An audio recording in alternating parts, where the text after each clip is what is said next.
Écharlis Abbey, Écharlis Abbey.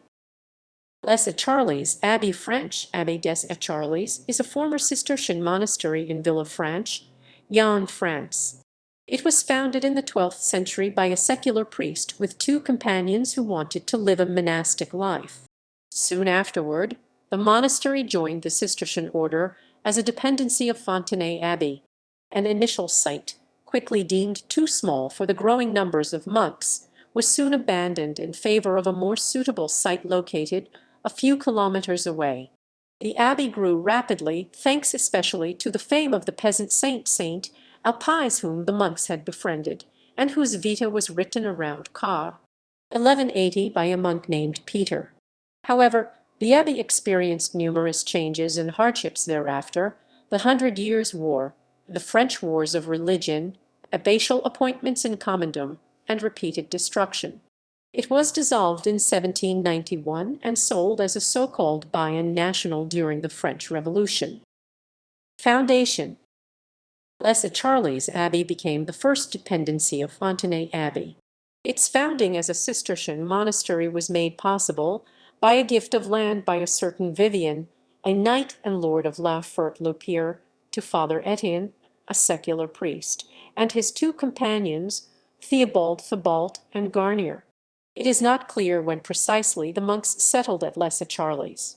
The Gallia Christiana posits 1120 or 1125, while a charter from Guillaume, Count of Joigny, which records a gift made by a Gerard de Chanel Champlain to the church of Écharlis, dates to 1108.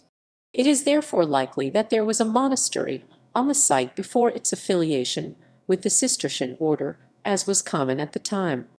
The reference to Etienne and his two companions provides further evidence for this hypothesis. Normally, Cistercian foundations required one abbot and 12 monks. Edmund Rignier suggests a dating of 1198 rather than 1108, but without questioning either the early 12th century foundation of the monastery at Écharlis or a non-Cistercian origin.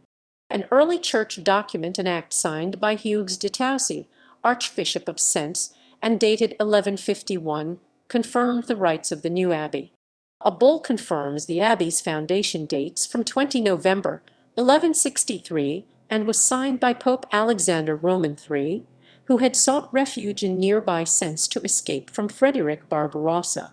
What can be said with certainty is that the monastery, first settled at a site now known as Écharlis, was eventually moved about 3 kilometers away to a new and, as it turns out, more permanent location. Second site. With numbers growing rapidly, the monks of Écharlis realized that the original site was inadequate for their needs. As that location was not in a valley, according to the usual Cistercian custom, the abbey lacked running water. Guillaume, the third abbot, decided to rebuild the abbey in its current location. This move was not well viewed by Seguin, the son of the original donor, and he demanded that the monks remain on the land given by his father. The affair went before the ecclesiastical court in 1136. The Archbishop of Sens, Henry I. Sanglier, sided with the monks and approved their new location. An enraged Seguin burned down the monastery, leading the monks to appeal once again to the Archbishop of Sens, now Hugues de Tausig, who sent the Bishop of Auxerre to render a verdict locally. The bishop found a compromise to satisfy both parties, and Seguin subsequently made amends for his behavior. The abbey was built with local materials, in cut stone for the load-bearing structures, and in flint rubble for the fillings. Both the abbey and the cloister were barrel-vaulted. The abbatial church was enormous, 75 meters long and 20 wide. For comparison, the largest Cistercian church in the world, that of nearby Pontigny Abbey, is 119 meters long. 14th century peak. Écharlis Abbey faced difficulties from the beginning, the surrounding land being barely cleared and still rather wild. The new monks were rather deprived of resources. As evidenced in charters, the nascent monastery received numerous gifts and legacies. Some came from nobility and royalty, especially Louis VI died 1137, who had been cured by the ferruginous water of the fountain in the abbey's courtyard, and returned there from time to time, and Louis Roman VII. Other donations came from artisans and peasants. All these donations request prayers either for the donor or for their family. As the donations were very often either of farm or woodland, the monks survived by working the land. Other gifts manifest in the barns being raised around the monastery were made by local squires at Bournessois-Villiers-sur-Thallon and at Chailloux-Senon. Note that these transfers of land, despite being called donations, were always made against a sum of silver put up by the monks, with the exception of gifts made by the archbishop or the king. By the end of the 12th century, all these donations had made the abbey very much richer. Moreover, the abbey enriched itself spiritually, especially with the growing sanctity of Saint Alpaïs, who lived as a hermit at nearby Cudat. Miraculously cured of a skin ailment, she lived the final 30 years of her life in a total fast, eating nothing but the host every day. This miracle attracted large crowds, while the archbishop, skeptical, put Alpaïs under constant surveillance to prove the truth of her fasting. Over the years, the monks of Les Écharlis wrote numerous lives of Alpaïs, of which 7 survived to the 20th century. According to a royal charter from 1271, the monastery had 10 monks and 1 abbot in that year. In 1336, the papal bull Summi Magistri Dignatis issued by Pope Benedict Roman XII required that Cistercian monasteries numbering more than 40 monks send at least one of them to receive theological training.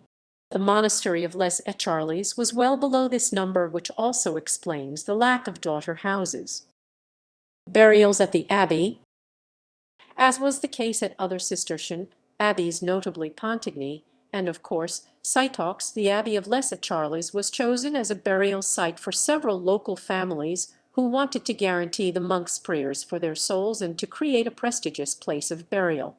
Among those buried at the abbey were Hugues and Alexandre de Pressy in 1301, Pierre de Dicey and his successors beginning in 1319, several lords of Joigny and Prunoy, and perhaps Ferry de Seignelay in 1231. Difficulties and first destructions. From the beginning of the Hundred Years' War in 1356, the monks were menaced by the advancement of the English in the Gâtinais. They sought refuge in their Red House, near the Porte de Sens in Villeneuve-le-Roi, now Villeneuve-sur-Yonne. Soldiers destroyed the abbey down to the walls, and it remained unoccupied until at least 1373. Even after their very gradual return to the abbey, the monks had to pray in the small entrance chapel. As their numbers had seriously decreased due to the war, they were likewise forced to rent out some of their barns. The war dragged on, and in the 15th century the monks again fled before the invading English forces.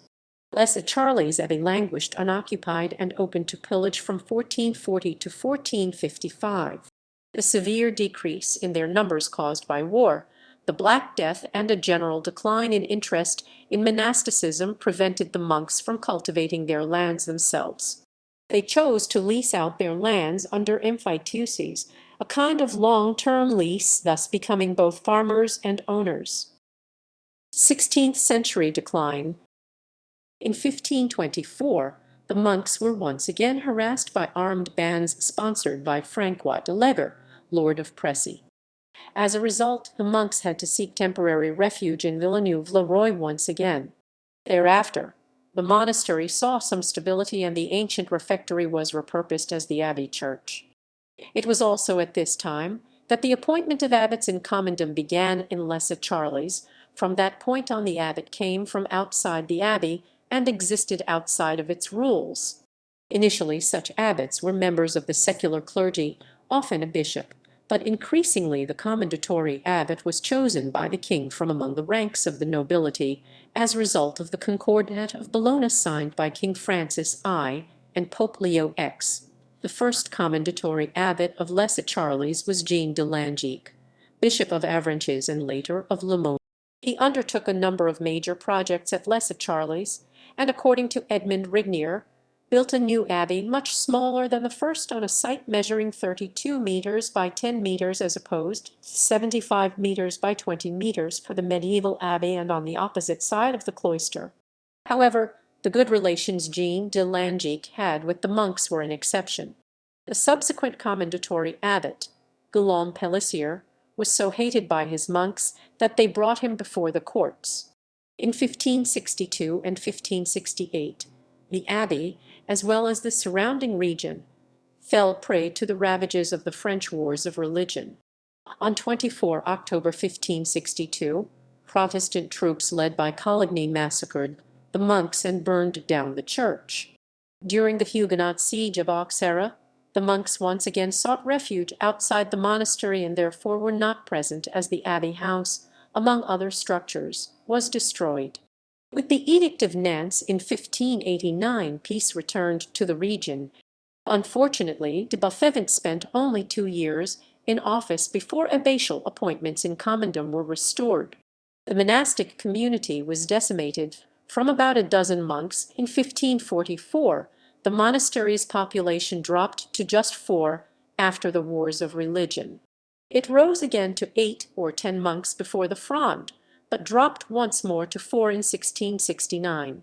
In this period the monastery suffered most gravely from the in commendam appointment of abbots. Not only did the work of the abbey serve only to enrich a distant lord, but a single family arrogated to themselves the exclusive right to pass on the commendam. In 1615 the House of Courtenay secured their control of the abbey of Les Écharlis, keeping it until 1731. Their commendatory abbots enjoyed the abbey's revenues without carrying out the regular repairs required to maintain the monastery. The monastery suffered further damage during the Fronde. In 1652, a squadron of 600–700 soldiers from the forces of Louis, Prince of Condé, pillaged and burned the monastery. 8 villagers who had sought refuge at the abbey died in the fire despite the monks' best efforts to save them. The damages were estimated at 100,000 livres tournois. At the end of the 17th century, the monastery had fewer than 4 or 5 monks living in the only building to have survived these various ravages. Edmond Martin and Ursin Durand found just 3 monks living there in the early 18th century. Reconstruction. In the 18th century, once the Courtenay family had secured their control over the abbey, the new commendatory abbot, Gaspard de Coriolis d'Espinasse, wanted to restore the monastery, which he financed by cutting a massive quantity of timber on the abbey's lands between 1767 and 1774. The church of Jean de Langeac received a new roof, though, pace Alexander Salomon, it was not reconstructed in its entirety, and the monastic buildings, dormitory, chapter house, and refectory were completely restored. At this time there were very few monks at Écharlis, just 3 or 4 permanently throughout the 18th century. In 1791, of the 4 monks then in residence, just one, Marie-Joseph Messange from Montargis, was from the surrounding region. The prior, Dom Jean-Antoine Chopin, and a monk named Francois Guriat were from Lorraine. The remaining monk, Claude Venot, was from Franche-Comté. The French Revolution and Dissolution. Despite everything, the monks enjoyed a good reputation, and when, on 18 November 1790, 2 administrators from the district of Joigny came to affix the seals on the abbey, they held back. Nonetheless, on 23 January 1791 the monks were forced to leave by the revolutionaries, and the monastery was sold as Abbaye national in 1792. The buyer and artisan dismantled it bit by bit. Nothing remains of the medieval monastery but the entrance to the property, which dates from the 12th century and includes a small chapel dedicated to Notre Dame de Pity. The chapel dates to the 13th century and was a place of local pilgrimage. By contrast, by 1868 all that remained of the 18th century monastery was the monks' quarters.